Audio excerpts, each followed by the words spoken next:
I'm Dr. David Hill, and today we're going to be talking about thigh pain in children.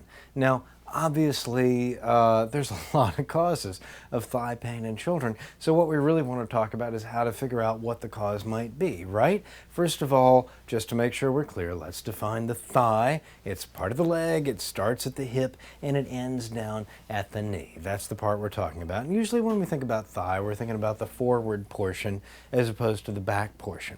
Now, the most common causes of thigh pain in children are going to involve muscles, usually overwork injury or an overstretch injury in a child who's been running really hard. Maybe they're playing on a sports team, maybe they're wrestling or just being super playful, and yeah, they're going to have a musculoskeletal injury.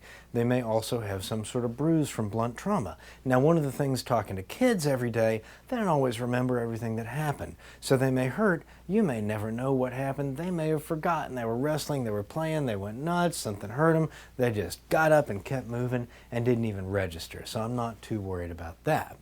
Now, a more concerning kind of pain is one that occurs on a regular basis, chronically, for over a couple of weeks or over a month, a pain that wakes a child up at night.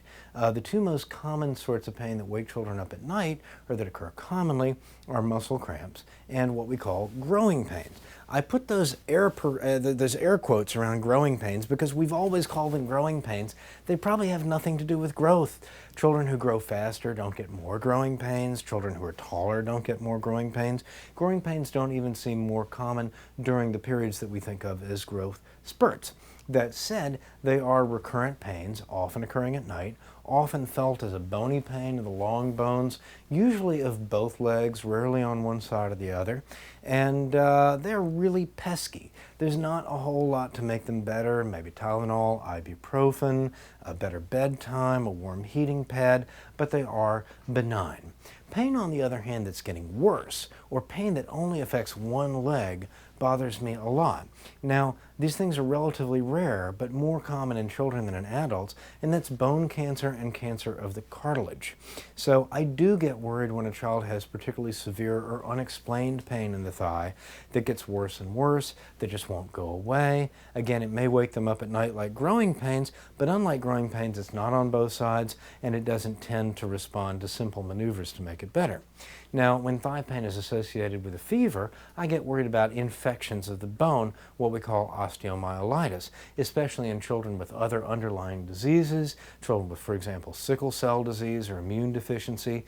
This can be a real concern, although it can affect children who don't have any problem with their immune system.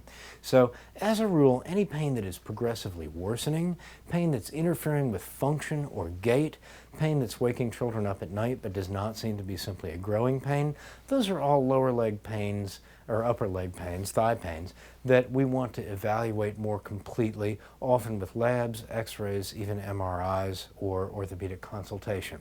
Talking about thigh pain in children, I'm Dr. David Hill.